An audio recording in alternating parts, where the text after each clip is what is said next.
नमस्कार, बहुत स्वागत है आप सभी का। आप देख रहे हैं डीटीवी इंडिया। इस वक्त मैं आपके साथ आशुतोष चतुर्वेदी। देखिए, उत्तर प्रदेश में चुनाव भले ही 2 साल बाद है, लेकिन तमाम पार्टियों ने अभी से अपनी अपनी बिसात बिछानी शुरू कर दी है। राणा सांगा को लेकर जारी संग्राम में आज बीएसपी प्रमुख मायावती की भी एंट्री हो चुकी है। उन्होंने एक के बाद एक कई ट्वीट्स करके समाजवादी पार्टी अध्यक्ष अखिलेश यादव पर तीखा हमला बोलते हुए कहा है कि अपने दलित नेताओं को आगे करके घिनौनी राजनीति कर रही है समाजवादी पार्टी। दलितों को सपा के सभी हथकंडों से सावधान रहना चाहिए। आगरा की घटना की आड़ में समाजवादी पार्टी राजनीतिक रोटी सेकना बंद करे। आगरा की घटना की तरह दलितों का और ज्यादा उत्पीड़न ना कराए समाजवादी पार्टी। सपा प्रमुख 1995 के लखनऊ गेस्ट हाउस कांड को याद करें। समाजवादी पार्टी के शासन में मुझ पर जानलेवा हमला हुआ था, याद दिलाया मायावती ने। सपा प्रमुख को गेस्ट हाउस कांड का पश्चाताप भी करना चाहिए तो घेर दिया है अखिलेश यादव को समाजवादी पार्टी को मायावती ने आज एंट्री के साथ ही। दरअसल अखिलेश यादव ने कहा था कि आगरा में रामजी लाल सुमन के घर पर इसलिए हमला हुआ क्योंकि वो दलित है। एक दलित सांसद जो बहुत ही अनुभवी हैं, बहुत सीनियर हैं, उनके घर पर तब अटैक होना जब मुख्यमंत्री वहीं पर हैं। इसका मतलब मुख्यमंत्री जी की सहमति से हुआ है। ये जो जीरो टॉलरेंस की बात करने वालों का जीरो टॉलरेंस ही जीरो हो गया है। देखिए, राणा सांगा को लेकर समाजवादी पार्टी के राज्यसभा सांसद रामजी लाल सुमन के विवादित बयान की गूंज सड़क से संसद तक सुनाई दे रही है। लखनऊ में भारतीय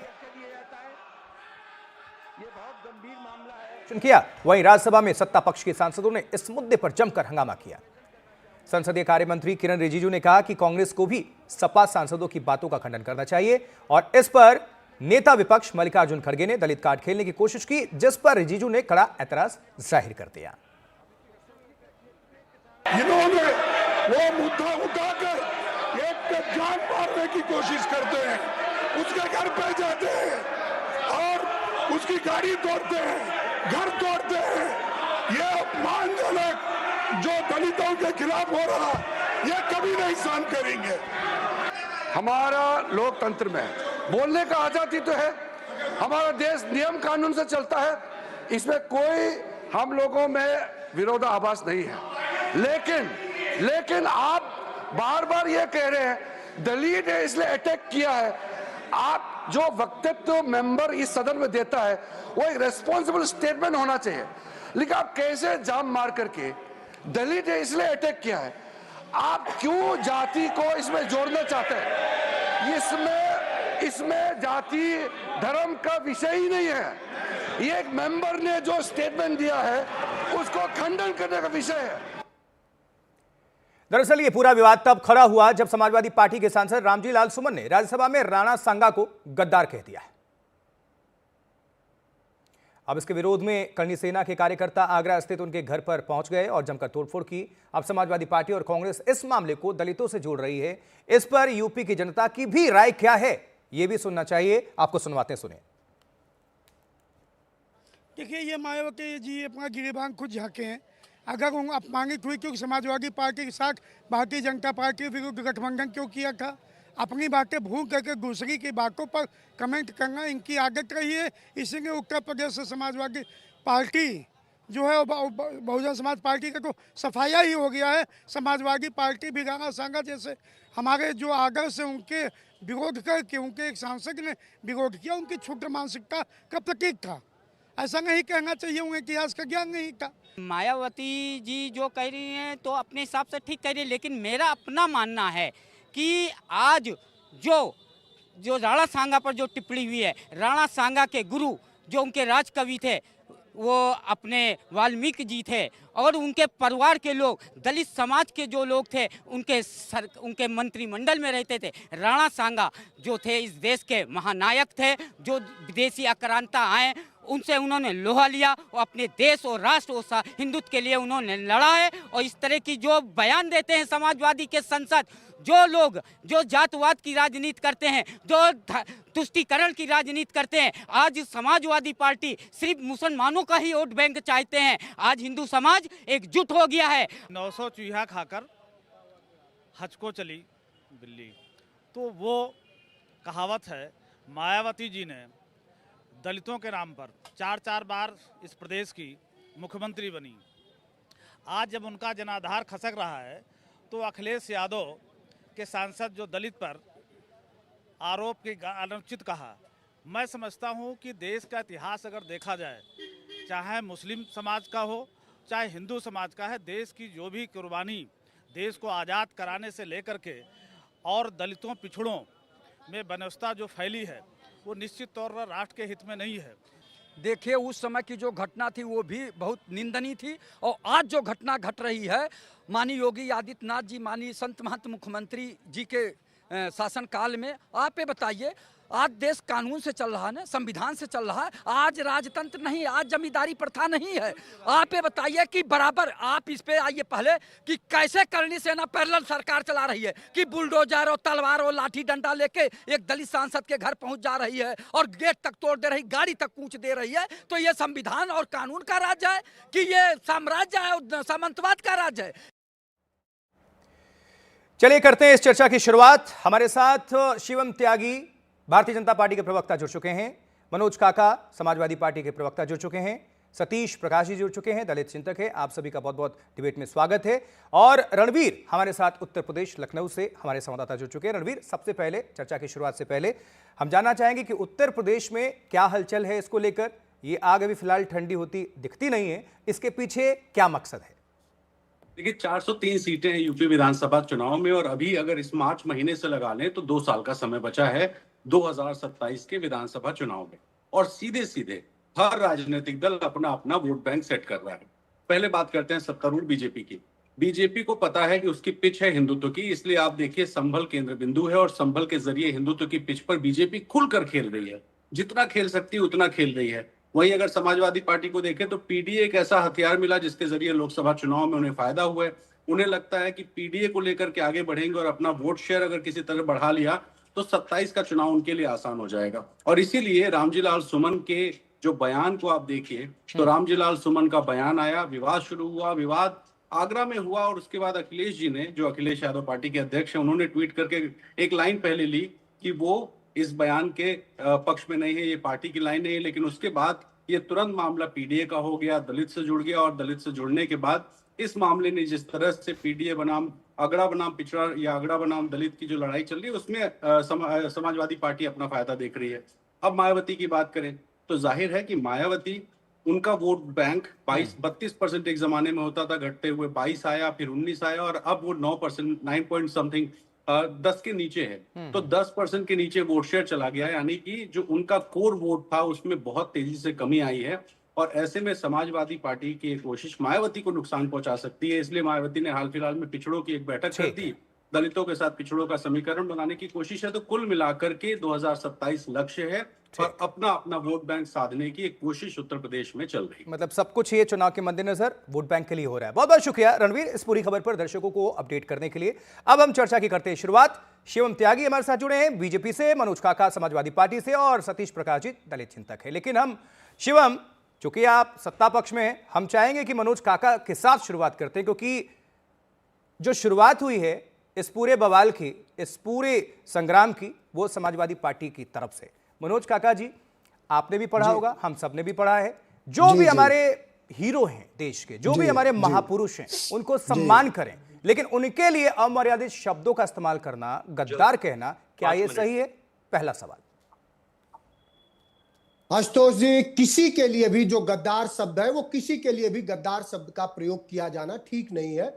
लेकिन इस देश के उसी सदन में, देश के उसी सदन में एक भारतीय जनता पार्टी के एक सांसद विधूड़ी ने एक सांसद को कटुआ, आप फिर विधूड़ी जी पे चले गए। मैं पूछ रहा हूं राणा सांगा को लेकर, आप पहुंच गए विधूड़ी जी पे। सीधा सवाल था मेरा ना। आपने एक शब्द बोला ना, शब्द का आपने राणा सांगा का भी, मैं एक शब्द बोला ना। आपके लिए, आपकी पार्टी के लिए राणा सांगा महापुरुष हैं, देश के हीरो हैं या गद्दार? सीधा सवाल। नहीं, देखिए ना, हमारे लिए देखिए वकील छोड़ दीजिए ना, सीधा पूछ रहा हूं ना सर। दलित कार्ड बाद में खेल लीजिएगा, थोड़ा सा इस पर आ जाते हैं। जवाब तो लीजिए। दर्शकों को, जनता को ये तो पता चलनी चाहिए कि समाजवादी पार्टी के जो प्रवक्ता हैं, अगर पक्ष रख रहे हैं, पार्टी का स्टैंड रख रहे हैं, तो क्या सोच रहे हैं। हम चाह रहे हैं कि लाइव डिबेट में ये क्लियर हो जाए थोड़ा आज। बिल्कुल क्लियर होना चाहिए। आप सुनिए तो सुनने का अभी मनोज काका के लिए राणा सांगा हीरो हैं या विलन है? आप थोड़ा समय देंगे मुझे अपनी बात रखने का? छोटा तो सवाल है, आप सीधा बोल निरपेक्ष- सकते हैं आप निरपेक्ष। मेरे लिए राणा सांगा एक राजा थे जो अपना साम्राज्य बढ़ाना चाहते थे।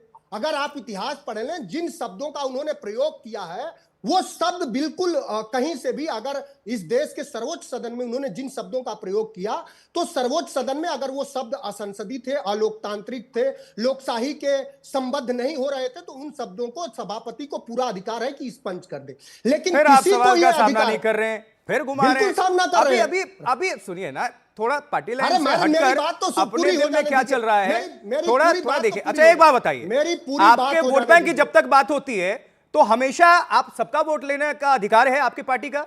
आप सबको, आप एक तरह से आप जनता की आप नुमाइंदगी किस तरह करते की हैं, बात कर रहे सबके हैं? दरवाजे आप पर किस जाते तरह- हैं, वोट मांगते हैं। आप किसी किस खास तरह को की बात टारगेट कर रहे करने हैं? के लिए, किसी महापुरुष, किसी ऐतिहासिक पुरुष, किसी वीर योद्धा को, किसी हीरो को आप कैसे साइडलाइन करके उनको गद्दार करार दे सकते हैं? सीधा सवाल है ना। आप बिल्कुल निष्पक्ष भाव से जो अपने दायित्वों का निर्वहन नहीं कर रहे, आप पूरा जवाब ही नहीं लेना चाह रहे। ये अरे, बात अब कितना जवाब लूं भाई? ये बात तो जनता भी सुन रही है कि मैं सवाल का जवाब ही नहीं दे रहे हैं आप। सुने, ये पूरा देश सुने और जाने आपके माध्यम से, एनडीटीवी के माध्यम से, कि ये बात सत्य है। चाहे आप रामचंद्र गुहा को पढ़िए, चाहे आप इरफान हबीब को पढ़िए, फिर आप गुहाजी पे पहुंच गए, जितने सारे इरफान हबीब साहब पे पहुंच गए, फिर जितना मुझे भी कहीं लोग- जाना पड़ेगा ना। फिर मुझे बिल्कुल सही बात है। एक छोटा सा प्रश्न है, मैं इब्राहिम- चाहूंगा तुरंत शिवम के पास जाऊंगा और फिर सतीश प्रकाश जी का रुख करूंगा। नहीं, नहीं, नहीं। मुझे अरे, आप एक लाइन पूरी सुनना बात है, एक लाइन, फिर उसके बाद जो भी कहना हो कह दीजिएगा। जी। मनोज काका जी, राणा सांगा साहब हमारे बीच तो नहीं है, अब आकर वो जी। तो दलील देंगे नहीं। दलील जी। आपको और हमको देना है और जनता को। बचपन जी। से हमने जो पढ़ा है किताबों में, हम पढ़ते पढ़ते बड़े हुए हैं, आप भी पढ़े होंगे। मुझे नहीं पता आप कहां से, किस स्कूल से पढ़े, लेकिन इतनी तो समझ होगी कि नहीं, राणा आपको सांगा पता होगा। महापुरुष। ये बताइए, हमारे उत्तर प्रदेश, बिहार, किसी भी हिंदी बोर्ड या सीबीएसई उठाकर देख लीजिए, उनको महापुरुष करार आशुतोष दिया जी, गया। मेरी बात पूरा होने हीरो नहीं दे रहे है आप और लगातार या विलन है? इंटरप्ट कर रहे हैं। ये पूरी जनता देख रही है, ये आप लगातार इंटरप्ट। मैं बात संवाद पूरा तो आप बता ही नहीं रहे ना। आप सवाल पे सवाल कर रहे हैं। आप फिर घुमा रहे हैं। महाराणा सांगा के बलिदान पर, उनके देशभक्ति पर कहीं कोई समाजवादी पार्टी ने सवाल नहीं खड़ा किया। उन्होंने बस एक संदर्भ लिया है कि उनको बुलाने में बाबर को गद्दार बुलाने कहना, में 1926 ये देशभक्ति पर सवाल खड़ा करना उन्होंने नहीं है। संवाद किया और ये शाश्वत सत्य बात है। ये शाश्वत सत्य बात है कि इब्राहिम लोधी को हराने के लिए उन्होंने शिवम त्यागी, कई इतिहासकारों ने शिवम लिखा। त्यागी, इसके शिवम त्यागी का माने- रुख करेंगे। इसके शिवम, माने ये थोड़ा जवाब है कि एक दीजिए। दलित सांसद के हमने घर तो ये पर पढ़ा है भाई गुंडागर्दी होगी कि जो हमारे इसके लिए कतई इतिहास मायने पुरुष नहीं हैं, है। जो हीरो थे वो हीरो ही रहेंगे। XYZ किसी के भी कहने से वो चेंज नहीं होता है, और जो जिनकी भूमिका देश हित में नहीं रही है वो भी इतिहास हमें बताता है। और हम अपनी पीढ़ी को क्या जवाब देंगे? हम वोट बैंक के आगे क्या हम कहीं और सोचेंगे और बढ़ेंगे? कुर्सी के लिए क्या हम गलत को सही और सही को गलत कहेंगे? आशुतोष जी, राणा सांगा जी को हिंद पथ भी कहा जाता था। 100 लड़ाइयां उन्होंने लड़ी। खानवा की लड़ाई से पहले 99 लड़ाइयां वो जीते और किस किस को नहीं हराया। इब्राहिम लोधी से लेकर बाबर तक के भी दांत खट्टे किए, सबके हालात खराब किए। 80 से ज्यादा घाव लेकर घूमने वाले एक व्यक्ति, जिनको जो है एक आंख चली गई, एक हाथ चला गया, उसके बावजूद भी वो इस देश के लिए, इस देश की संकल्पना के लिए लड़ते रहे। अब हिंद पथ कहा गया तो उसमें कोई जाति, धर्म, अगड़ा पिछड़ा संप्रदाय तो नहीं आया। हिंद मतलब हिंदुस्तान ही हुआ। और मुझे लगता है कि उसमें मनोज काका, अखिलेश यादव और जो इनके सांसद है राम जी, और चाहे शिवम त्यागी और चाहे आशुतोष, सभी के देश और सभी के धन को प्रोटेक्ट वो कर रहे थे। लेकिन कमाल की बात है कि 99 लड़ाई जीतने वाले एक महान राजा, जो 80 घावों के बाद भी लड़ते रहे, जिनकी एक आंख और एक हाथ जाने के बाद भी उन्होंने हार का मुंह नहीं देखा, उन्हें आज एक लोकतांत्रिक देश में अपमानित कर रही है एक पार्टी। और अपमानित करने के बाद भी एरोगेंस हमने कोई और अपमानित अहंकार नहीं देखिए। करा, प्लीज बिल्कुल आप इनको गलत बीच में बोल मत रहे बोलो। हो, इनको आप कोई झूठ बोल रहे हो। अहंकार आप देखिए, कोई बिल्कुल झूठ मतलब फैला इनका रहे हो। जो अहंकार और सत्य- एरोगेंस जो देखिए ऐतिहासिक कि वो आज सत्य भी है, उनको उसी को संसद हमारे के पटल सांसद ने पर, बोला है। और इनका सांसद क्या कह रहा है? इनका सांसद कह रहा है कि मैं मर हमारा जाऊं इस सांसद जन्म में जो तो कहा, माफी मांगूंगा वो नहीं। अरे आप जैसे 100 पैदा हो जाए, इस सत्य जन्म में कहा है राणा उन्होंने। सांगा नहीं बन सकते। उनके शब्द भले बीच में नहीं, मैं इनके बीच में नहीं बोल रहा हूँ। बिल्कुल मैं काका जी रुक जाइए, काका जी रुक जाइए। लड़ाई एक लड़ी नहीं जाती। बात कर रहे हैं 99 लड़ाई जीतने वाले महाराणा सांगा के बारे में, और उसमें भी बीच में घुसे जा रहे हो। अरे मान तारीफ सिंह नहीं के बारे करते में भी रहते तो बात कम से कम करो। तारीफ सुनने की आदत तो डाल लो जयचंद के बारे में भी बात महापुरुषों कर की। लो।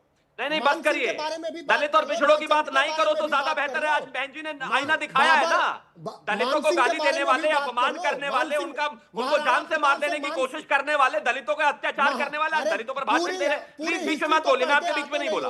चलिए Thank you. चलिए मैं चलिए, आपके माहौल बीच में गरमा रहा है, थोड़ा सा डिटेल भी हो रहे हैं, वापस आते हैं वापस आते हैं। ठीक है शिवम, एक सेकंड, शिवम शिवम शिवम, अरे मनोज जी एक सेकंड, पूछिए ना। चलिए दूसरा प्रश्न करता हूं। किसके बीच हुआ? शिवम एक और सेकंड, मान सिंह मनोज जी एक सेकंड, प्रश्न सुनिए महाराज। आपके आदर्श मान नहीं, इनको अरे इनको बस मनोज बात काका करने जी देना प्रश्न है। तो सुनिए, इनको बस दूसरे बात प्रश्न पर करने- तो आने इन्हें दीजिए। लगातार बोलते रहना है। चलिए ठीक है, दोनों अपमान शांत करने हो, के दोनों अलावा शांत हो कुछ जाएं। आता भी है कि नहीं? हमें सतीश प्रकाश जी के पास भी जाना है, लेकिन सतीश जी आपके पास हम आए। मनोज काका आपसे मेरा सवाल है, मायावती हर बार देखिए उनकी एंट्री हो गई है, अखिलेश पर प्रहार कर देती हैं, गेस्ट हाउस कांड का याद दिला दिया है उन्होंने, और दलित चिंतक के बहाने आप लोगों पर हमला कर दिया है जी। लेकिन अखिलेश यादव और आपकी पार्टी समाजवादी पार्टी मायावती पर सीधा अटैक करने से बचती है, आखिर क्यों? क्या फायदा पहुंच जाएगा मायावती को, बीएसपी को? आशुतोष जी, आपसे बहुत जिम्मेदारी से मैं कह रहा हूं, मैं ऐसे नेता का सिपाही हूं जहां हमारे नेता ने कभी कोई अमर्यादित शब्द, अमर्यादित आचरण के कभी भी पक्षधर नहीं रहे। अखिलेश यादव का इतना बड़ा राजनीतिक जीवन है, आप उनके एक असंसदीय अमर्यादित न शब्द बता सकते हैं, न विचार बता सकते हैं। तो अभी तक तो माफीनामा नहीं आया, अभी तक तो आप लोग जानकारी मिल रही है कि ईद के बाद आप लोग पूरे प्रदेश में माहौल बनाने की कोशिश कर रहे हैं। आशुतोष भाई पूरी बात तो सुनिए, निष्पक्षता के आधार पर आप बात करिए। माफी उनको मांगनी चाहिए जो एक दलित के घर में जो गुंडे घुसे और वहीं मुख्यमंत्री 2 किलोमीटर पर सभा कर रहे थे, योगी आदित्यनाथ जी। क्या योगी आदित्यनाथ जी ये कह रहे हैं कि उत्तर प्रदेश की सुरक्षा, कानून व्यवस्था और तो एक और सवाल है फिर चलाएगी? मनोज जी एक और सवाल है, ये जो विवादास्पद बयान दिया राणा सांगा को लेकर, उसके आक्रोश में अटैक हुआ या फिर दलित के अटैक हुआ? हालांकि अटैक किसी के यहां नहीं होना चाहिए, ये मैं कह रहा हूं बार बार।